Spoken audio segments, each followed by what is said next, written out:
للہ وکفا وسلام علی عبادہ الذین اصطفیٰ خصوصاً علی محمد المصطفیٰ و اہل بیتہ الطیبین الطاہرین الشرفاء اما بعد بسم اللہ الرحمن الرحیم وَإِذْ أَخَذَ اللَّهُ مِيثَاقَ النَّبِيِّينَ بآواز بلند صلوات پڑھے محمد وآلہ۔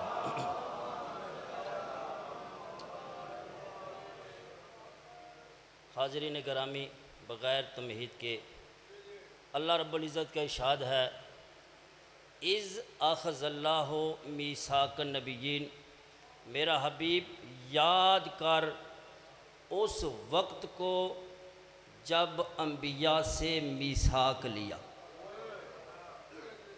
یہ جو لفظ اذ ہے یہ قائم مقام ہے لفظ اذکر کا، اور اذکر کا معنی یہ ہے کہ یاد کر۔ یہ بات اسے کہی جاتی ہے جس کو گزرا ہوا واقعہ یاد دلانا ہو۔ مثال کے طور پہ میں کہوں قبلہ شاہ صاحب یاد کرو اس دن کو جس دن آپ روضہ امیر المومنین پہ آپ سے میری ملاقات ہوئی۔ اگر روضہ امیر المومنین پہ شاہ صاحب کے ساتھ میری ملاقات ہوئی ہوگی تو میری بات کی تائید کریں گے۔ تو یہ بات اسے کہی جاتی ہے جس کو گزرا ہوا واقعہ یاد دلانا ہو۔ اللہ کہہ رہا ہے میرا حبیب یاد کر اس وقت کو جب انبیاء سے وعدہ لیا تو پھر ماننا پڑے گا۔ اللہ انبیاء سے وعدہ لے رہا تھا، محمد مصطفیٰ شاہد بن کر دیکھ رہا تھا۔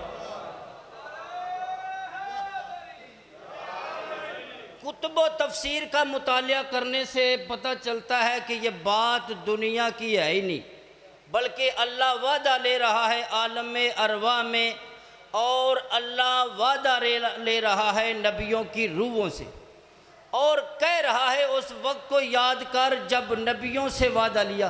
یا اللہ وعدہ لے رہا ہے نبیوں کی روحوں سے، اور کہہ رہا ہے اس وقت کو یاد کر جب نبیوں سے وعدہ لیا۔ یا اللہ اس میں راز کیا ہے؟ تو آواز خالق ہے کہ میں ہوں عالم الغیوب، میں جانتا تھا کہ 14ویں صدی میں کچھ لوگ پیدا ہوں گے جو کہیں گے ہمارا نبی 40 سال کے بعد نبی بنا، کوئی کہے گا آپریشن کروا کے نبی بنا۔ میں اللہ ہوں، میں نے لفظ روح کو لفظ نبی سے بدل کر زمانے کو سمجھایا۔ نبی 40 سال کے بعد نبی نہیں بنتا، آپریشن کروا کے نبی نہیں بنتا، بلکہ النبی و نبی ولو کان فی مہد صبی، نبی نبی ہوتا ہے چاہے عالم ارواح میں ہو چاہے ماں کی گود میں ہو۔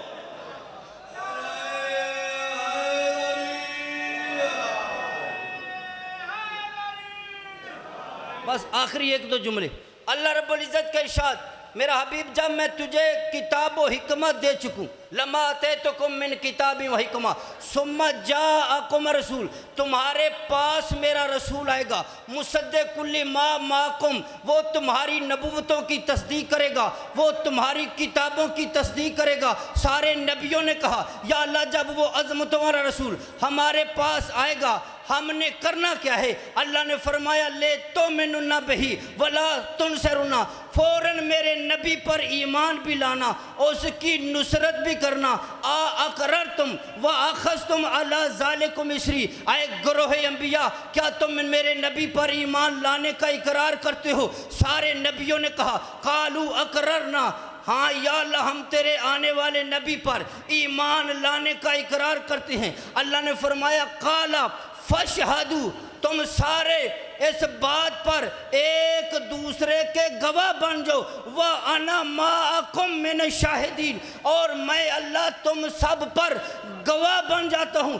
جب گواہی ہوئی پوری، اللہ نے فرمایا فَمَنْ تَوَلَّا بَعْدَ ذَلِكَ، اے گروہ انبیاء اگر تم نبیوں میں سے تم رسولوں میں سے کوئی نبی کوئی رسول اپنے اس وعدہ سے پھر گیا فَأُولَئِكَ هُمُ الْفَاسِقُونَ، اس کا لباس نبوت اتار کر فاسقوں کی سامنے کھڑا کر دوں گا۔ میرا نبی وہ نبی ہے آدم سے لے کر عیسیٰ تک، اور 1.25 لاکھ نبی میرے نبی کی نبوت پر ایمان نہ لائیں ان کی نبوتیں نہیں رہتی، اور جس نبی کی نبوت پر ایمان نہ لانے سے 1,24,000 نبیوں کی نبوتیں نہیں رہتی، اسی نبی کو، اسی رسول کو اللہ میدان غدیر میں حکم دے رہا ہے، یا ایھا الرسول بلغ ما انزل الیک من ربک وان لم تفعل فما بلغت رسالہ۔ میرا حبیب آدم سے لے کر